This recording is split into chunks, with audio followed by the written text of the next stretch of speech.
you've done TV, you've done short film, you've done your voiceover stuff, and you've done stage. Like, do you have a preference for any particular medium, and do you have a preference based on what is that preference based on actually? Good question.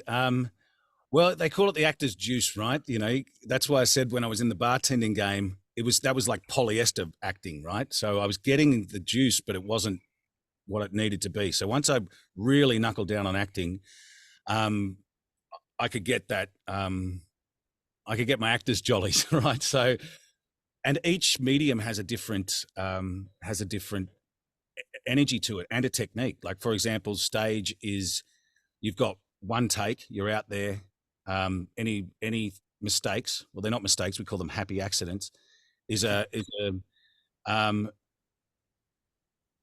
no safety net. So we do a lot of rehearsal, a lot of trust, go out there, tell the story. You know, it's like action, and there's no stopping that audience. If they're gawfawing with laughter, that's an amazing energy in the room. If they're so silent you could hear a pin drop, that's actually where it really feels like it's just like, wow, we've got this audience in the palm of our hand. And it's a massive responsibility, because if you overcook it, you can lose them in a second. So the process of theatre, you know, the camaraderie, the teamwork is something else. But then you come to the process of film where, like with theatre, everything's out. Like, here, have this. But with film, it's like, hey, come here. You know? And so it's actually like the less you do, the more impactful it can be. And then we've got to, you know, as many takes as you need. I don't particularly enjoy doing 30 takes of anything. It's just like, let's get in here. And then you've got all the palette to do in the editing process, adding music and etc. like that. So, but you don't get to see the finished product until a year later, maybe 2 years later. And how do those compare to your voiceover work? Because as I understand it, in voiceover work, you're just in a dark room with a microphone, and it's all you. Is that actually a recording studio that you're in at the moment, like a home studio? I am in the recording studio. Yeah. This is my the Bat Cave, Cubby House Productions. Well, I thought I did have the other setup there, but the fan was too loud on my laptop, and I was like, I'm an audio guy. I can't rock into this podcast with terrible audio. So, you know, the audiobook thing is really, really interesting, because it's, you know, it is alone in this booth, but there's something. How do I can't. It's a very difficult thing to explain. Like, it's the responsibility of telling this one person's story that has spent so much time. Like, we used Jack as an example of doing his book. That's like, I remember, because we had a 3-hour chat before I even started, just to understand, because I don't read the books before I do them. I know that sounds pretty crazy, but I want to discover it like the reader, which can add a little extra time to it. But what I like to do is talk to the author directly, have a big chat. We map out all the characters. I get a sense of who they are and what they're trying to achieve. And Jack talking about his experience as a detective, and realizing pretty quickly that this was, it was processing something through the work. And I find that nearly every author is. I'd be surprised, unless they were, you know, they're just going for the dollar. So, especially their earlier works is really processing something important, or something very important. So that responsibility to be in as close alignment as possible with their intention to the final product, and hopefully a little bit of magic where they say, wow, that's like the first time I'd ever heard it. But I see it as a responsibility than like and a privilege, I guess. But so I've got to be mindful of that. But then to just delve in the story, like 10-hour audiobooks take, in the early days, it was like 2 months, because I couldn't do it every day or all day. I think Jack's took about 2 months. Yeah, and as a voice actor, does it come naturally to you, or have you had to do a sort of a lot of development of your vocal range and practicing accents and things like that. Is there anything you do to improve your ability to be or your sort of professionalism as a voice actor? Yeah, good question. Well, I started at McDonald's drive-through in Port Macquarie in 1994, and I think that's right. Yeah, got a taste for it. Yeah, you've got to be, you've got to be heard on that intercom. Oh, for sure. I was always doing voices and, hello, darling, welcome to McDonald's. May I take your order, please? Like all that kind of stuff. So that was good. That was good fun. But doing the 3-year acting degree at or performance degree at Wollongong University, voice was one of the, you do voice, movement, dramaturgy, all the classics. Like it's just, there's something really to be said for doing that full immersive 3-year course. It only qualifies you to be a bartender or a barista, unfortunately. But yeah. So for years, if I ever got a voice gig, I had to go to someone else's studio to do the gig, and for years it had just been plenty of theatre work, plenty of short film work, the odd TV series, and the occasional small part in a feature film. And it was fortuitous because just before COVID, I was like, all right, let's add another string to the bow, because I was working hospitality and my creative career at the same time. And I only had so much energy, and I was like, I got to figure out a way to sustain life and lifestyle through creative endeavor. Being a voiceover artist, it is such a niche skill. With you've either got it or you haven't. When you first met Bryn today, you said, wow, you've got a great voice. And, we all know that Bryn's got this great, crisp timbre to his voice, and you've either got it or you don't. But I guess, it's a balance between, and my question to you is, how does someone get into the industry as either a narrator or a voiceover artist? You talked about you've done tertiary qualifications, certain work experience, and you've dabbled and experimented, and you've just sort of followed a certain path. Did you work in radio at all? No, I didn't work in radio. I'd done some radio plays. I'd been interviewed on radio. No, that hadn't. I'd done some audio series as well. Being employed to do it. It was just, I'd been acting for 23 years by then. So I'd had the training, I had the ability, but the biggest thing if you want to get into voiceover is you got to get the equipment. You got to sound treat your space. That's why I'm surrounded by. Really, I'll let you know. It's all just queen size mattresses, but wrapped in curtains to make it look. So the client doesn't. They don't need to see it. And I got to. You got to have your LED lights in the background. So that takes a lot of effort. Like I YouTubed so many things, but luckily there's so many resources out there for sound treatment and then tweaking everything. So you've got to become absolutely pathological about it. Like if you want to, there's no half-assing, and I learned from especially acting and doing hospitality at the same time. So going from rehearsals to work to back again, and then back again, and trying to get work at home. It was just so much. It's tenacious drive, and especially because I have no desire to work 9 to 5 or any work for anyone else but myself again. Once I had that goal, it was like, I will literally do anything. As long as it doesn't hurt or harm anyone else, I will do whatever it takes. And some thank you. And then out the door. Like the other day, I had to straight out the door to I'll be the face of erectile dysfunction medication. Why not? So, from their money's just as green as anyone else's. At least you're just the face. Yeah. Do you have to pull a face, or are you just? Well, I'm the guy after, right? So it's like, nice. Wow. Before I started taking this, I really couldn't talk about sex with my wife, and it was trouble in the bedroom. But now. But my point is, you never want to be. You always want to be after. You never want to be before. No, last week was Vita gummies for Nature's Way vitamins. I was the constipated guy.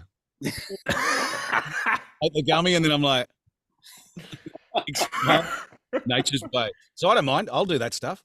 But But it is a great feeling to go from studio to studio, even on the same day, and to have faith in my skills, ability, and professionalism to be able to know that I'll get the job done, and I'll have and flexible enough that if my intention isn't in alignment with the director says, "Hey, can you do this, this, and this?" and I go, "Yes, yes, yes, and yes," and it might be one take, nailed it, or one take, let's meter that a bit more, bang, and then get the job done.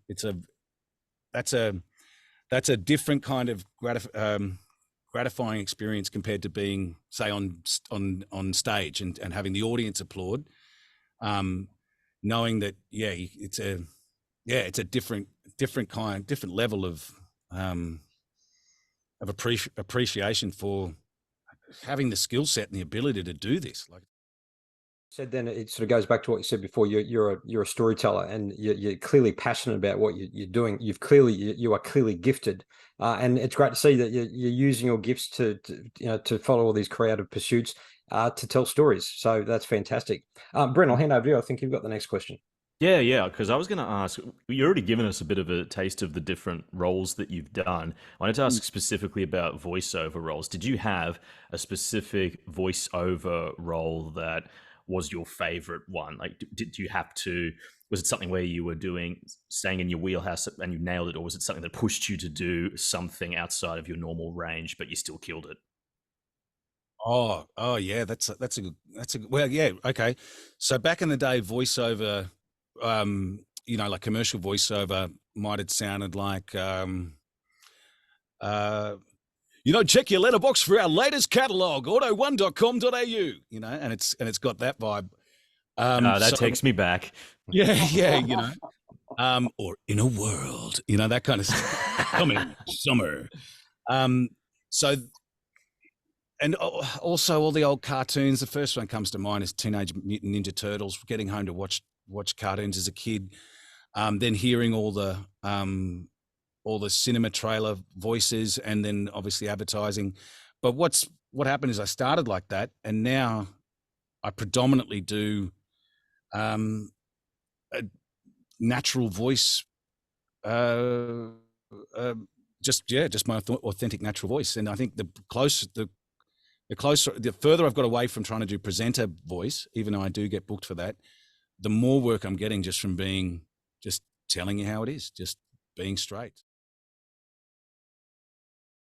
Again, it was during COVID. He said, "Can you do some of the character voices?" And I said, "Okay." So we started with one, and then next thing you know, I've got 17 character voices in the first 12 minutes of his pilot episode.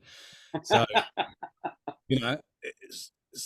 I guess the whole thing is like, people go, "Can you do this?" I go, "Yeah."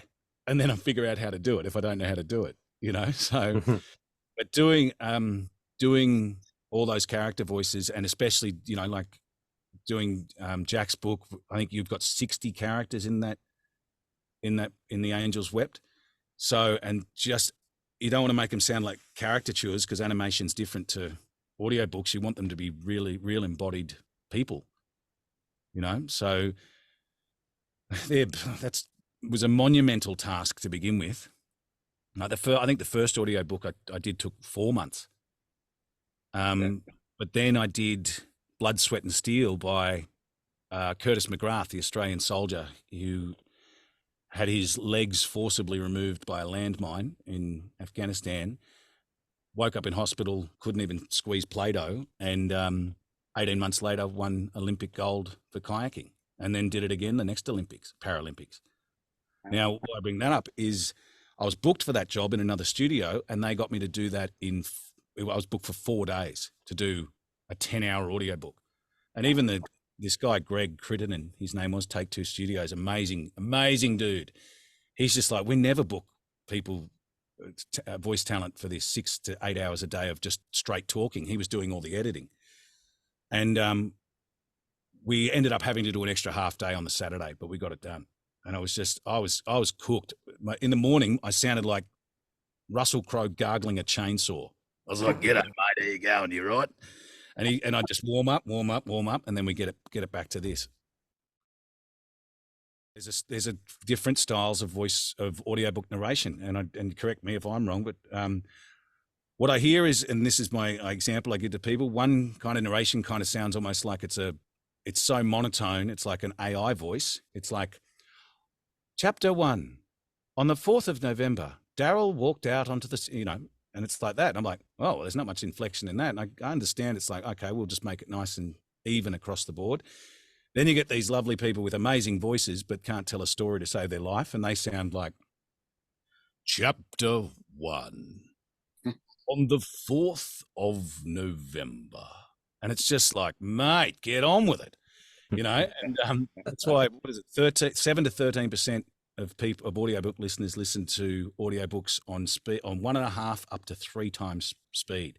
Wow. Yes, I've done that. I've done that just to speed through it a bit quicker. Yeah.